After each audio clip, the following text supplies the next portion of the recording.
वैशाली जन का प्रतिपालक, विश्व का आदि विधाता, जिसे ढूंढता विश्व आज, उस प्रजातंत्र की माता।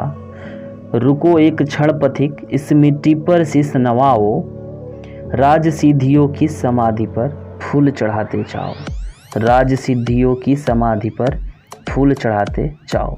जी हाँ, ये दिनकर साहब की वो पंक्तियाँ हैं जो वैशाली के बारे में बताती है। अगर आप ये सोच रहे हैं कि वैशाली के बारे में बात करने जा रहे हैं तो बिल्कुल सही, ये वीडियो हम लोग का वैशाली के बारे में है। एक छोटा सा डिस्क्रिप्शन आपके लिए, तो चलिए देखते हैं इस वीडियो को अंत तक।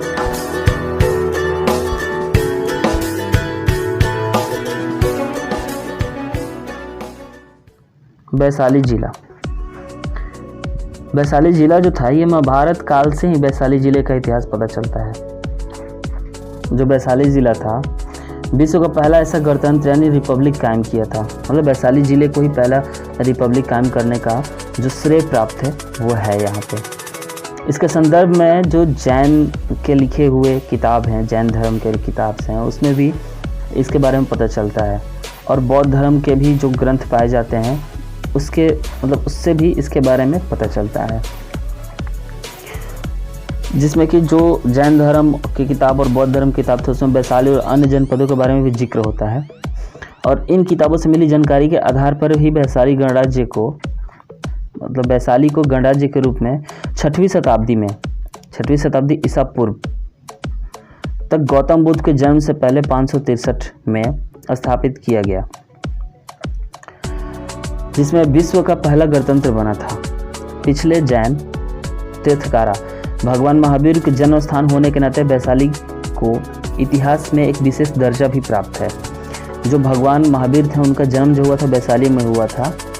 और बौद्ध धर्म के संस्थापक गौतम बुद्ध ने भी अपना आखिरी उपदेश जो दिया था इस पवित्र भूमि पर ही दिया था। और इसी पवित्र भूमि पे वो अपने ज्ञान प्राप्ति की घोषणा भी किए थे।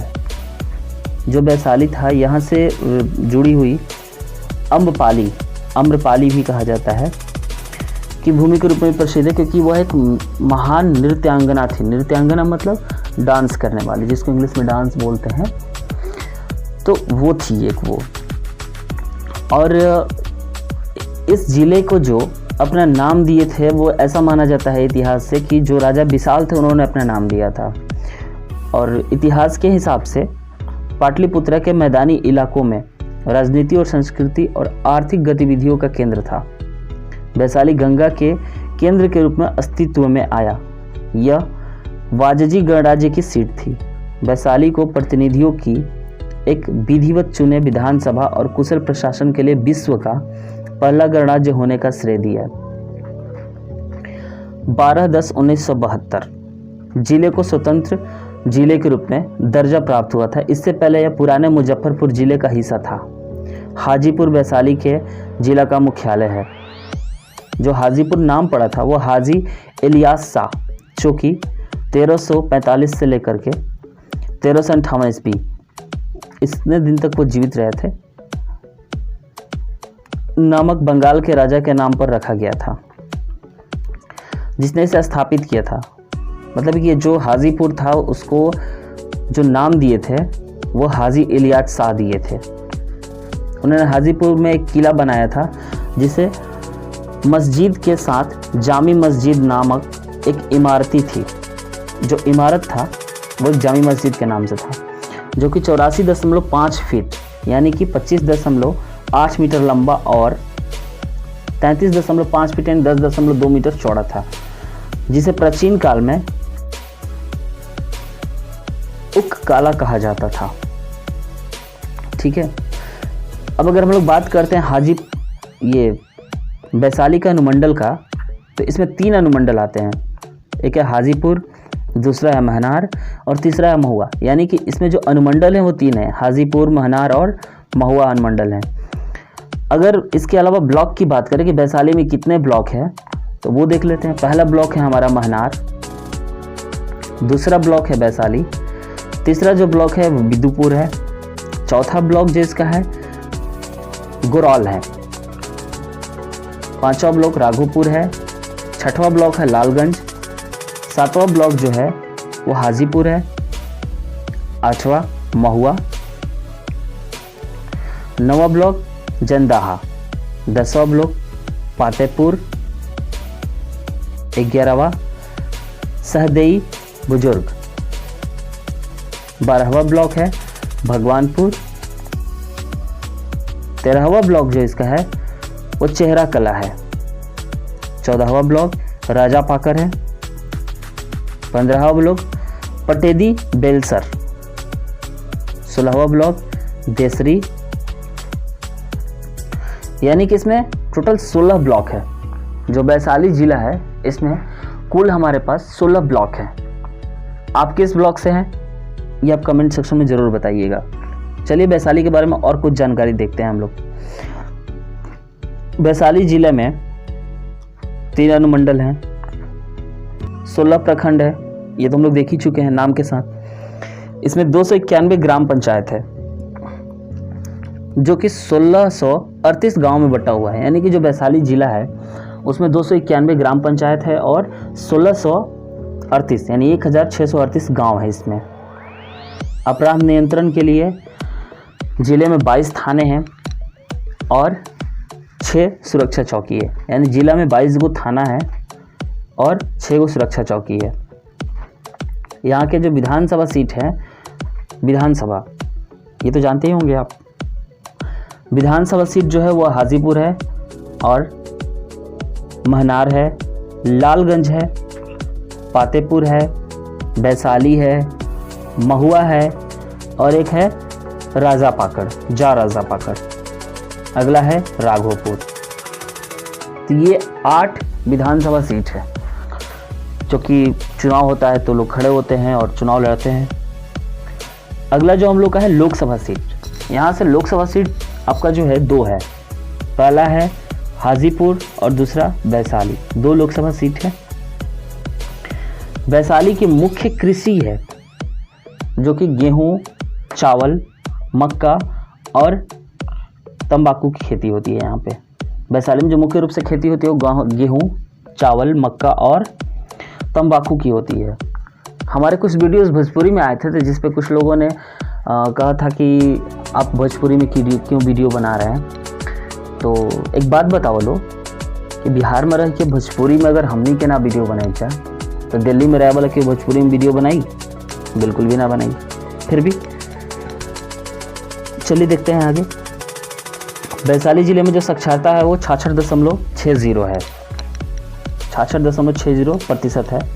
यानी कि 100 लोग में से 66.60% इसका साक्षरता है। साक्षरता मतलब होता है कि जो साक्षर है, ठीक है, जो राष्ट्रीय औसत से नीचे है।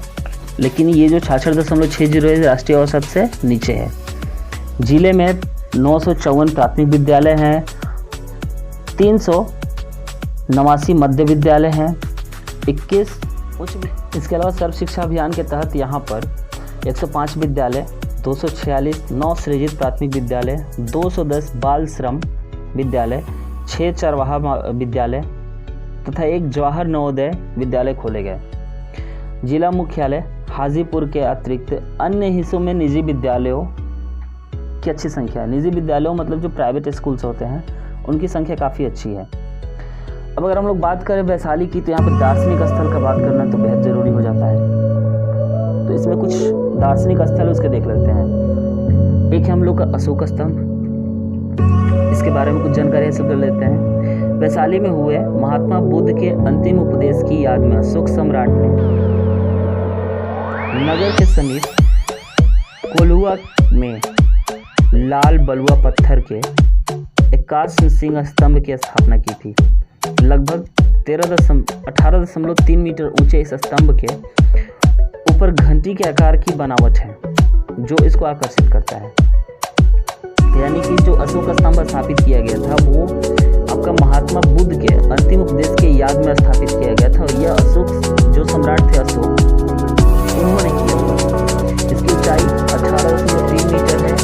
ठीक है, अगला बात करते हैं बौद्ध स्तूप। दूसरे बौद्ध परिषद की याद में यहाँ पर 2 बौद्ध स्तूप का निर्माण किया गया था। पहले तथा दूसरे स्तूप में भगवान बुद्ध की अस्थियां मिली है। यह स्थान बौद्ध अनुयायियों के लिए काफ़ी महत्वपूर्ण है। यानी जो बौद्ध स्तूप है ये बौद्ध अनुयायी उनके इनके लिए काफ़ी महत्वपूर्ण है। अगला है अभिषेक पुष्करणी। वैशाली में नवनिर्वाचित शासक के इस सरोवर में स्नान के पश्चात अपने पद, गोपनीयता और गणराज्य के प्रति निष्ठा की शपथ दिलाई जाती थी। इसी के नज़दीक लिच्छवी स्तूप तथा विश्व शांति स्तूप स्थित है। मतलब कि ये जो अभिषेक पुष्करणी है, इसके साथ साथ यहाँ पे लिच्छवी स्तूप तथा विश्व शांति स्तूप भी स्थित है। राजा विशाल का गढ़ लगभग 1 किलोमीटर परिधि के चारों तरफ 2 मीटर ऊंची दीवार है, जिसके चारों तरफ 43 मीटर चौड़ी खाई है। समझा जाता है कि राजा विशाल का राजमहल लिच्छवी काल का सांसद है। मतलब जो राजा विशाल थे उनका गढ़ था ये। ठीक है, अगला है हम लोग का कुंडलपुर। ये जैन धर्म के 24वें तीर्थंकर भगवान महावीर का जन्म स्थान होने के कारण काफ़ी पवित्र माना जाता है। वैशाली से इसकी दूरी 4 किलोमीटर के आसपास है। यहीं बसाड़ गांव में प्रकृत जैन शास्त्र एवं अहिंसा संस्थान भी स्थित है। यानी जो कुंडलपुर है वो भगवान महावीर का जन्म स्थान होने के कारण काफी पवित्र माना जाता है। अगला वैशाली महोत्सव। प्रतिवर्ष वैशाली महोत्सव का आयोजन जैन धर्म के 24वें तीर्थंकर भगवान महावीर के जन्म दिवस पर वैशाख पूर्णिमा को किया जाता है। अप्रैल के मध्य में आयोजित होने वाले इस राजकीय उत्सव में देश भर के संगीत और कला प्रेमी हिस्सा लेते हैं। यानी जो वैशाली महोत्सव होता है वो भगवान महावीर के जन्मोत्सव के रूप में भी मनाया जाता है। विश्व शांति स्तूप जापान के निप्पोंजी समुदाय द्वारा बनाया गया विश्व शांति स्तूप। मतलब विश्व शांति स्तूप जो है वो जापान के निप्पोंजी समुदाय द्वारा बनाया गया था। इसके अलावा इसमें और भी कुछ है, जैसे चौमुखी महादेव मंदिर, 52 पोखर मंदिर, वैशाली संग्रहालय। इसके अलावा है हसनपुर काली मंदिर। हसनपुर काली मंदिर वैशाली जिला के पूर्वी भाग पर स्थित है। बाबा गनीनाथ धर्मस्थली, पलवैया धाम इसको भी बोलते हैं। विश्व प्रसिद्ध बाबा गनीनाथ धाम वैशाली के पावन भूमि पर ही स्थित है। यहाँ हर साल भारत के कोने कोने से लोग आते हैं, साथ ही विदेशी भक्त भी आते हैं। अगर आप भी जाना चाहते हैं तो जाइए, घूम के आइए, थोड़ी सी आत्मा को शांति मिलेगी जीवित रहते हुए ही। कौनहारा घाट। जो कौनहारा घाट है वो भागवत पुराण में वर्णित गजग्राह की लड़ाई। गजग्राह की लड़ाई तो आप लोग शायद सुने होंगे, जो थोड़ी बहुत शास्त्र वगैरह से मतलब रखते हैं उनको गजग्राह की लड़ाई के बारे में पता होगा। कौनहारा घाट, यहाँ पे भागवत पुराण में वर्णित एक घटना भी है जो कि गज और ग्राह की लड़ाई के संबंध में है। इसमें गज और ग्राह की लड़ाई हुई थी, जिसमें कि भगवान विष्णु यहाँ आकर अपने भक्त जो गजराज थे उनको जीवन दान दिए थे और जो शापग्रस्त ग्राह को मुक्ति दी थी। गंगा और गंडक के पवित्र संगम पर बसे कौनहारा घाट की महिमा हिंदू धर्म में अन्यतम है। अन्यतम मतलब काफ़ी ज़्यादा है। अगला है हम लोग का नेपाली छावनी मंदिर। यहाँ भी आप जाके घूम सकते हैं। यहाँ पे आपको शिव मंदिर है और साथ में वास्तुकला के काफ़ी अच्छे उदाहरण मतलब वास्तुकला का वहाँ पे काफ़ी बढ़िया प्रयोग किया गया है। अगला है रामचौरा मंदिर। अयोध्या से जनकपुर जाने के क्रम में भगवान श्री राम के यहाँ विश्राम किया था। मतलब जो भगवान श्री राम थे, रामायण तो लगभग सभी देखे होंगे, चाहे वो किसी भी जाति धर्म के रामायण के बारे में जानते होंगे। तो जब भगवान जी जनकपुर से अयोध्या जा रहे थे तो जो अयोध्या से वो जनकपुर जा रहे थे उस क्रम में उन्होंने यहाँ पे विश्राम किया था और उनके यहाँ पे चरण चिन्ह प्रतीक के रूप में मौजूद भी है। ठीक है, तो आप यहाँ भी घूम सकते हैं। अगला है महात्मा गांधी सेतु। प्रबलित कंक्रीट से गंगा नदी पर बना महात्मा गांधी सेतु दुनिया में एक ही नदी पर बना सबसे बड़ा पुल है। 46 पाए इस कंक्रीट पुल में गंगा को पार करने पर वैशाली में आम और केले की खेती तथा पटना महानगर के विभिन्न घाटों पर लैंडमार्क का विहंगम दृश्य दिखाई देता है। जो ये पुल है गांधी सेतु, महात्मा गांधी सेतु, ये काफ़ी प्रबल मतलब काफ़ी बड़ा भी है। ठीक है, अगला है हम लोग का पतालेश्वर मंदिर। फिर सोनपुर मेला। सोनपुर मेला तो लगभग सभी लोग जानते हैं। गंगा गंडक के संगम पर बसे हरिहर क्षेत्र में कन्हरा घाट के सामने सोनपुर में विश्व प्रसिद्ध मेला लगता है। यहाँ बाबा हरिहर नाथ, शिव मंदिर तथा काली मंदिर के अलावे अन्य मंदिर भी है। प्रतिवर्ष कार्तिक पूर्णिमा को पवित्र गंडक स्नान से शुरू होने वाले इस मेले का आयोजन पक्ष भर चलता है। सोनपुर मेले की प्रसिद्धि एशिया के सबसे बड़े पशु मेले के रूप में है। हाथी घोड़े से लेकर रंग बिरंगे पक्षी तक मेले में खरीदे और बेचे जाते हैं।